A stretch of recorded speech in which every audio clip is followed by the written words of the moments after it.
Sekarang jam 12 malam di rumahku. Tapi aku lagi nggak bisa tidur karena nggak tahu ya, kayaknya belakangan ini tuh ada banyak banget hal yang membebani pikiran kita nih, susul menyusul berita buruk segala macam. Nah, aku itu orangnya sebenarnya bukan orang yang cepat marah gitu, bukan orang yang emosional, tapi akumulatif gitu, kemarahan itu menumpuk. Begitu ada yang bikin thresholdnya lewat, itu aku keganggu banget gitu. Dan buatku last straw-nya kemarin itu yang berita Pertamina oplosan itu ya. Itu aku nggak tahu kenapa tiba-tiba, mungkin ya karena udah melewati batas kejengkelannya itu, aku jadi marah banget dan keganggu banget gitu. Sehingga ya salah satu dampaknya ini, susah tidur malam. Jadi buat mengurangi kejengkelan itu, biasanya selama ini aku copingnya dengan cara ya mengerjakan sesuatu yang kreatif lah. Kalau dulu waktu zaman aku masih rajin nulis, ya copingnya nulis atau bikin lagu. Sejak aku nge-rap, cuman karena aku lagi di rumah dan studioku nggak proper, ini setengah gudang setengah studio. Kalau rekaman malam-malam tuh anakku suka kebangun, jadi ya aku mesti coba cari yang lain. Nah kebetulan sekarang kan aku baru belajar bikin video sendiri dan bikin channel sendiri. Jadi ada alternatif lagi nih buat melakukan hal kreatif lah yang bisa mengalihkan kejengkelan atau luapan emosi apapun yang aku rasakan. Temenin aku begadang lah ya, walaupun mungkin kalian nontonnya besok-besok gitu ketika siang. Nah, problem berikutnya adalah dalam kondisi kayak gitu, aku nggak mungkin membicarakan sesuatu yang aku butuh riset dulu. Karena bukannya malah ngelepas stres, malah jadi tambah stres kan. Aku harus cari satu topik yang aku bisa omongin tanpa aku harus riset dulu. Dan biasanya yang paling gampang kalau kayak gitu tuh ya cerita aja. Terus kebetulan kemarin itu pas di video kedua yang aku ngomongin pisang, itu ada satu komentar yang bilang pengen diceritain soal Mexico City, soal Meksiko, soal hal-hal yang kutemuin selama aku berada di sana tahun 2017. Kayaknya dia baca tulisanku, tapi dia tetap minta diceritakan secara lisan. Terus aku pikir, oh iya itu kan relatif gampang ya, karena cuma cerita, mengandalkan ingatan juga cukup. So here it is, sebuah cerita tentang ketika aku tinggal di Meksiko.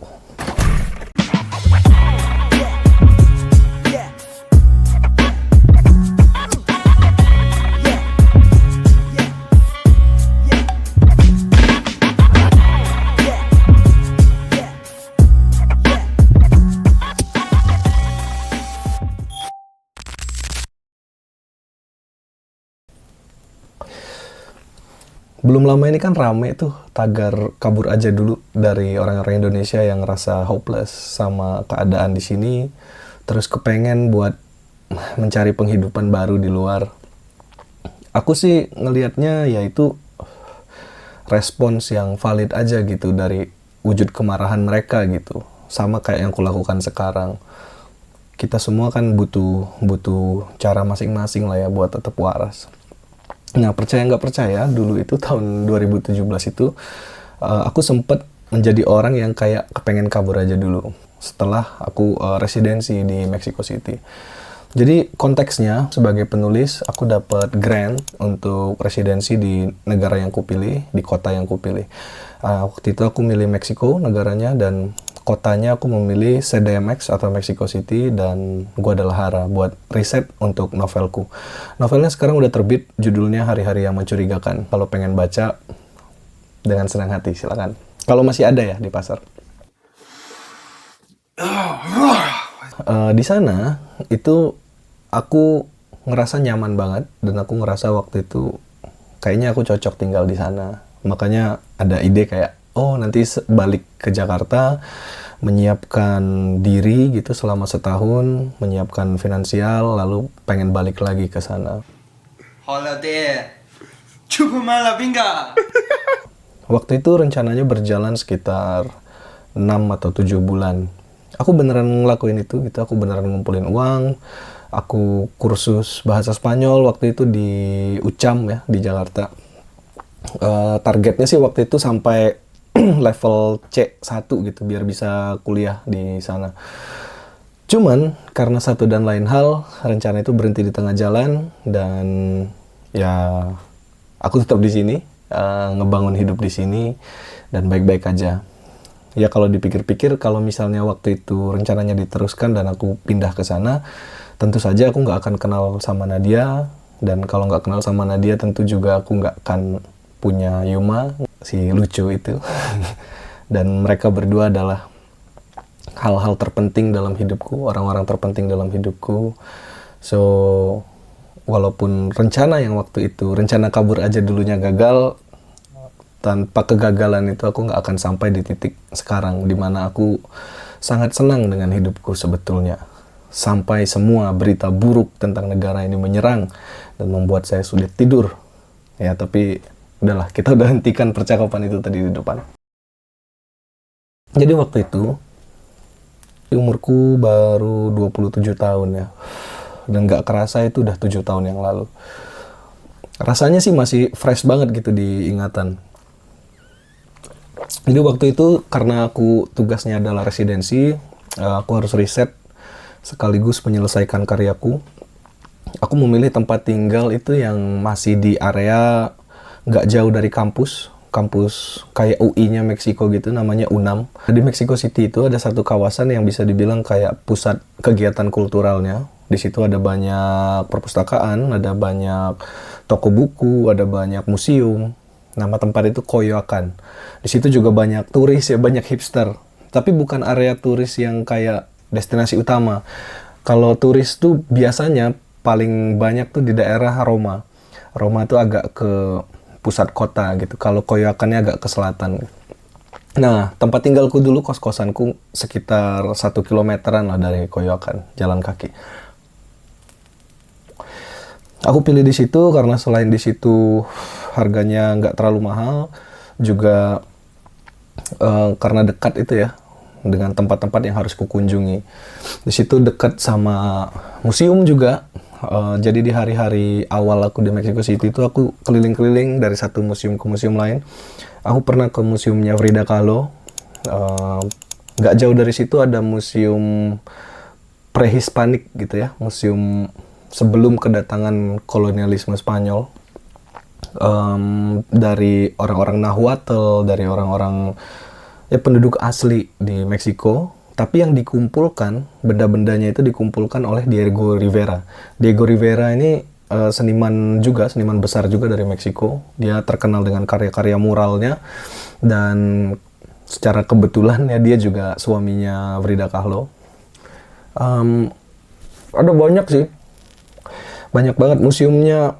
Diego Rivera aja nggak satu ya, dia punya museum mural sendiri.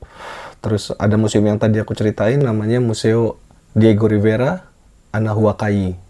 Jadi pernah ada di salah satu museum itu, ada serombongan orang. Aku nggak tahu apakah mereka warga lokal di Meksiko atau orang turis juga dari negara lain di Amerika Latin. Nyapa-nyapa, tapi asumsinya keliru gitu. Jadi mereka menyapaku dalam bahasa Jepang. Sumimasen, kayak enggak, aku bukan orang Jepang gitu. Tapi kayaknya mereka nggak bisa bahasa Inggris juga. Mungkin sepulangnya dari museum itu, si bapak-bapak yang manggil aku mungkin akan cerita ke istrinya kalau dia ketemu orang Jepang gitu. Ya, ternyata Cina, Indonesia. Selain ke museum, hari-hari awal di Meksiko itu banyak kuhabiskan dengan ke perpustakaan. Salah satunya ke perpustakaan kampusnya UNAM dan ke Biblioteca Vasconcelos yang agak jauh sedikit, tapi ya bisa ditempuh dengan transportasi publik ya. Di sana itu kan transportasi publiknya menurutku lumayan bagus ya. Ada bis yang selalu warawiri gitu, nggak perlu waktu lama buat nunggu di halte. Terus ada juga subway gitu yang ya bagus lah, oke gitu. Dan kalau misalnya lagi nggak bisa atau nggak mau naik transportasi publik, ya tentu bisa ada kayak taksi online gitu, kayak Uber. Cuman menurutku mahal sih Uber. Sayang banget duitnya kalau dipakai buat naik Uber terus. Namanya riset, namanya mengunjungi museum, ya tentu gitu-gitu aja ya. Menyenangkan, tapi bukan sesuatu yang sangat-sangat berkesan lah buatku. Justru yang menurutku sangat-sangat berkesan adalah interaksiku dengan orang-orang di sana. Baik yang setiap hari maupun yang nggak sengaja sekali lalu nggak ketemu lagi gitu. Cukup sering sih aku ketemu pengalaman ketemu orang yang cuman selintas gitu yang lucu-lucu gitu. Aku pernah ngerokok waktu itu di pinggir jalan. Terus ada orang random gitu. Ya kayaknya orang yang hidup di jalan gitu. Tertarik karena mencium bau asap rokokku gitu, terus dia mau barter, dia bilang dia ngajak barter sama nggak tahu lah rokok dia tuh apa, kayak entah gele entah apa gitu ya, dilinting sendiri gitu. Terus ku bilang nggak usah tukeran, pakai aja gitu, karena aku bawa rokok banyak banget, aku bawa sampai 5 slop kalau nggak salah waktu itu. Terus aja ini rokok terbaik di dunia, Gudang Garam Internasional ya.